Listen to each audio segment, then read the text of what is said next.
Hey guys, Fix It John here. What I have going on is I need to replace this smoke carbon monoxide alarm. It's dead. I mean, it's getting ready to go bad, and the alarm went off. So I bought a new one, and here's the new one. It's a smoke and carbon monoxide detector.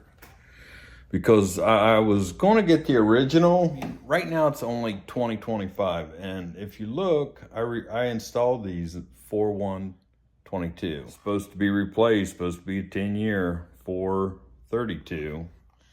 This one is hardwired with battery backup, and it was supposed to last for 10 years. There's the back of it. If you look at the plug, I got online, and I'm not the only ones having problems with these Kidde smoke carbon monoxide alarms. I'm hoping they improved it, and this is the one I got right here. All right, so I'm just going to call it Kidde. It may be Kid, but it's Kidde.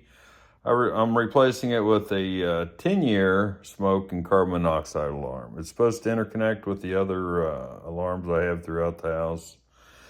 But the issue I'm having is the plug. The plugs are different. One plugs straight in, and the other one plugs in sideways. So I can either buy an adapter, a little short piece of wire, 25 bucks, and plug it into the ceiling, and then plug it into this one, or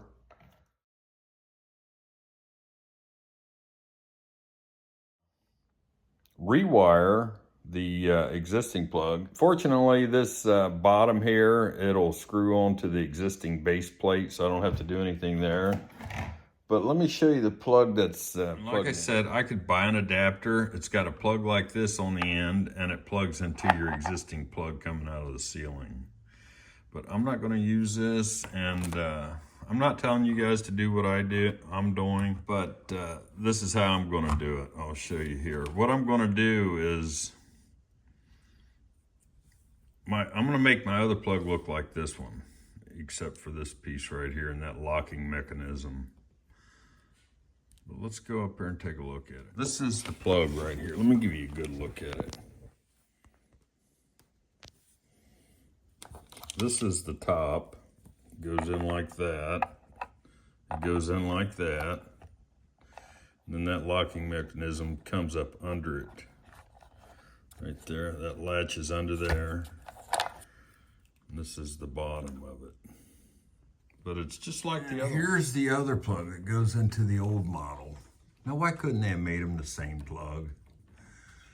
Probably so they could sell that $25 adapter wire. See, it latches on the side here.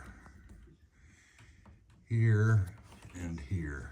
And you can see that this one is a little bit different. If you line them up like this end to end, they are exactly the same. All but this clip here, clip on that side, and this little notch here. Guys, I'm gonna try to keep this in the frame for you. All I'm doing is, and I'm not recommending you guys do this. I'm gonna cut this clip off here. This clip right here. Maybe I can just pull it off, yeah. Clean it up a little bit. Not being careful not to splice the wire. I don't want to get back into that. That's good. I'm gonna cut this out here. This little edge.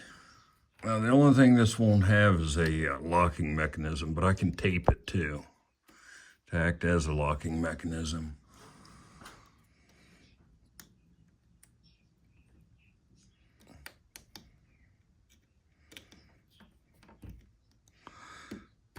But yeah, they could have made the plug the same thing. Now, I don't expect this to come out because it's not going anywhere.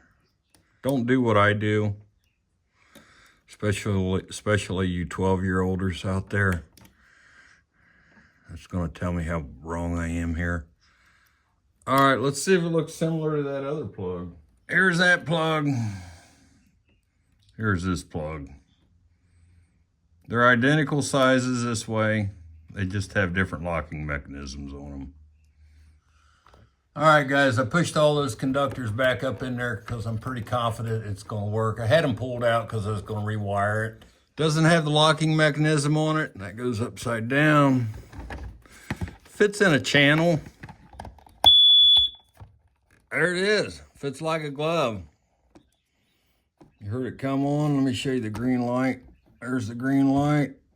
Just like the rich kids down the street, that's not going anywhere. Not even going to throw any tape or anything around. All right, guys, and you see that red wheel? You can either do it before or after you plug it in. You'll want to rotate that to activate the battery. If you don't activate the battery, it'll give you this prompt. You'll hear it in a second. Activate battery. There it is. So I'm gonna activate the battery and then install it on this base plate. So really, I didn't have to change anything. All right, guys, I'm gonna activate this battery. And I'm just turning it clockwise. Turn it all the way to the right clockwise. Find my mounting area. And it's locked in. Now I'm gonna test it and see if it's communicating with all the other alarms. Didn't have to turn off any power or anything.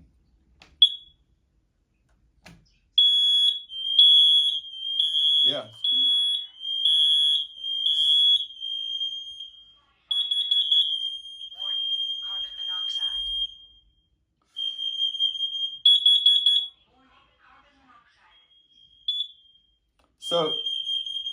So if you do have the old style smoke carbon monoxide alarms, you can install this newer style with it. I'll put the model number and the link to this smoke alarm and carbon monoxide. Hopefully it'll do better than the old smoke alarm I had up here. It was supposed to last 10 years and they were junk. So remember, this is Fix It John. I hope this video helped. If you like this video, give me a thumbs up. Thanks for watching. Bye-bye. Moving on to the next project.